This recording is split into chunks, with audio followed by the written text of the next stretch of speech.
Hello guys and gals. Other than being just a little bit windy, it is an absolutely beautiful day here in eastern Kentucky. Today we're going to take a look at the Skinner H001 sight. This is the drill and tap sight for the Henry 22 rifle, the H001 rifle. They make a sight that clamps onto the dovetail on the receiver cover. They also make this drill and tap sight. I chose the drill and tap sight in hopes that I'll be able to use my front sight as is and not have to get a new higher front sight. With the sight that clamps on the dovetail, it sets up higher and you're guaranteed you're going to have to use a taller front sight. So I'm going to try to avoid that. Still may have to get one. I won't know until I shoot it and see. But we're going to put it on here today. I've already got my holes drilled and tapped. We'll talk a little bit about that. Now this is not a how-to video as far as drilling and tapping and match drilling. Didn't want to get into all that, but I will go over the basics real quick on what you'll need, and we'll put this sight on and see where I'm hitting at. All right, so here's what you get when you order this particular sight. Of course, the sight itself, your mounting screws. If I can pick them up here.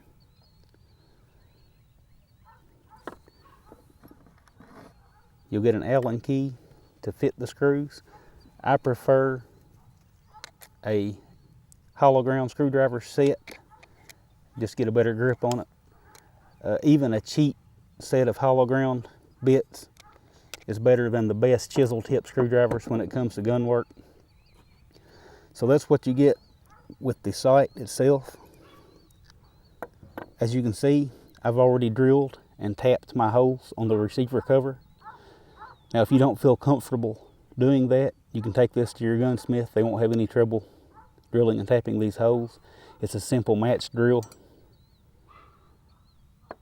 And you'll need a 28 drill and an 840 tap. Now, 840 is very common on gun work, scope mounts and such, but not real common outside the gun industry, so you probably won't be able to pick one up at your Lowe's or Ace. I ordered this one from Midway, USA. But I've already got my holes in, I've got them tapped. Like I said, this is not a how-to video. We're just going to install this. And just kind of a demonstration here.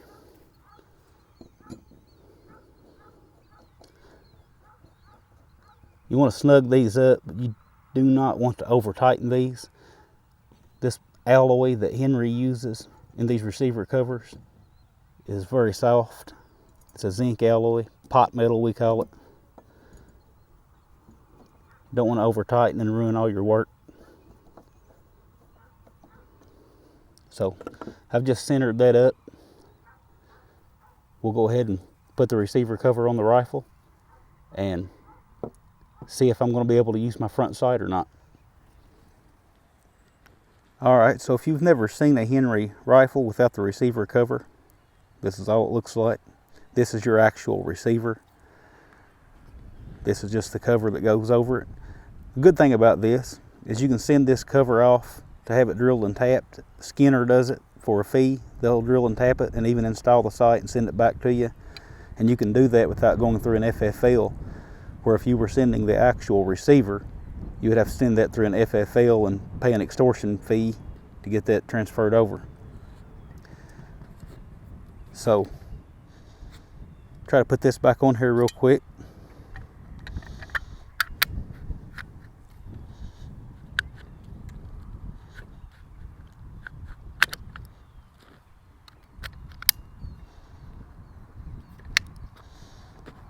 We'll do a time lapse here.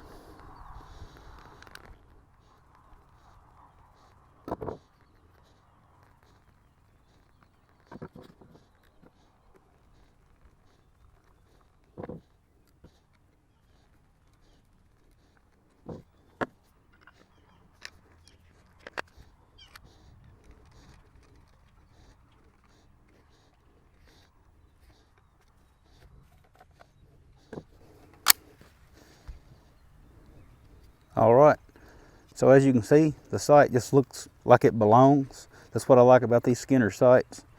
You know, they look like they belong on a lever action rifle. Probably have to remove this buckhorn sight to get a good sight picture. We'll see here in a few minutes. We'll do some shooting with it. Now, I've noticed that Henry has even offered some guns that come with this sight. So even they think it looks like it belongs on these rifles. So I was looking at the new 2017 catalog, which I've got a copy of laying over here somewhere, and they offer a few rifles with this sight already installed. But that's enough talking about that. Let's shoot it a time or two and see what kind of adjustments we need to make. All right, I've shot a few on steel just to get it roughed in.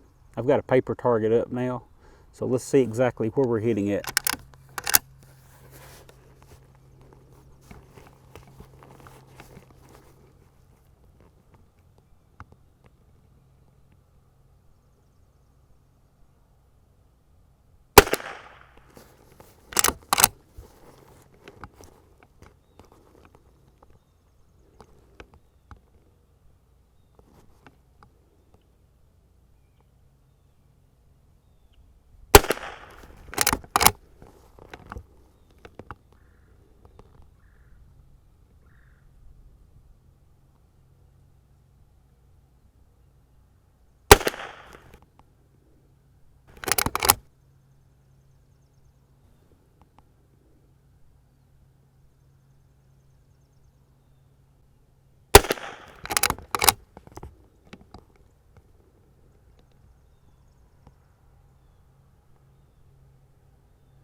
Looks like I'm a little high and a little right.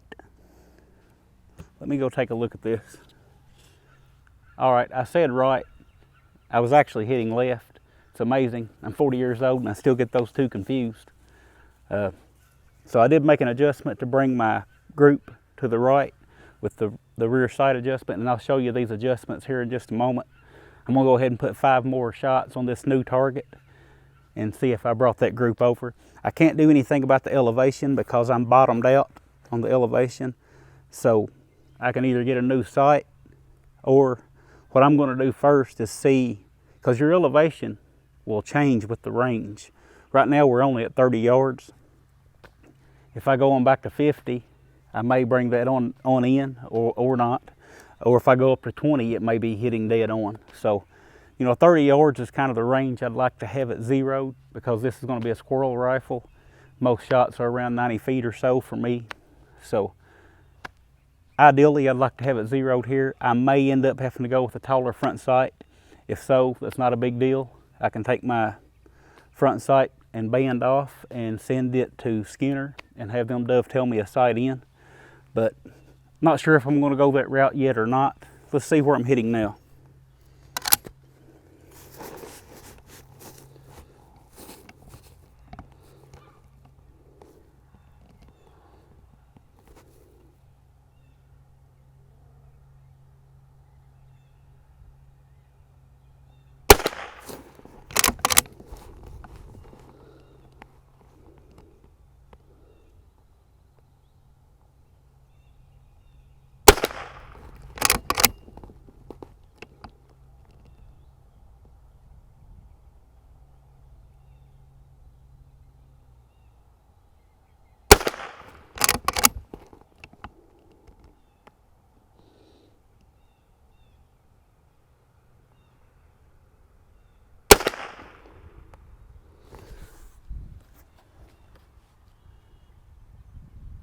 Obviously didn't make that big of a change with my adjustment, but I'm not going to sit here and fine tune this thing all day on video here.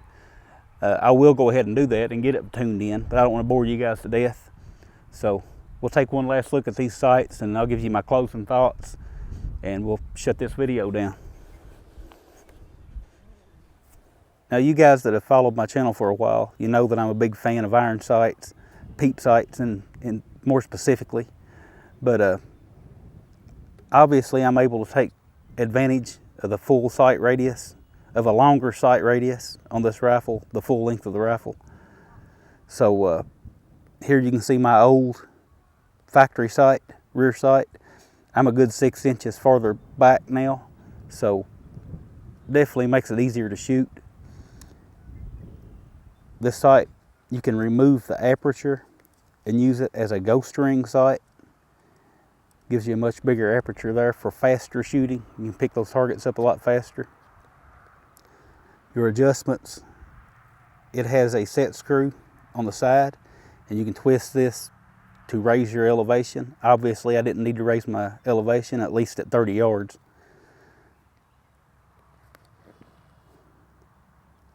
The screw here on the back, the rear of the sight, you loosen this to drift the entire sight left or right for your windage adjustments. Very easy to adjust. Now this front sight, I did add some fingernail polish to it, some red fingernail polish to make it easier to pick up. It does help, makes it easier to see. Not a big fan of this front sight. I can live with that elevation being a little bit off, but I may get a new front sight put in, and I'll have Skinner do that for me. I'll send them the whole sight, band and all, and have them dovetail me in a taller sight, just slightly taller. But mainly just because I don't really care for this front sight, not because I need it real bad. But for right now, this is going to be my setup for a while. And guys, you know, I've done several videos talking about these Skinner sights. I have no affiliation with Skinner other than being a satisfied customer. I don't get any kind of discount. I don't get this stuff for free. I just order offline just like anybody else would. They're top notch in my book.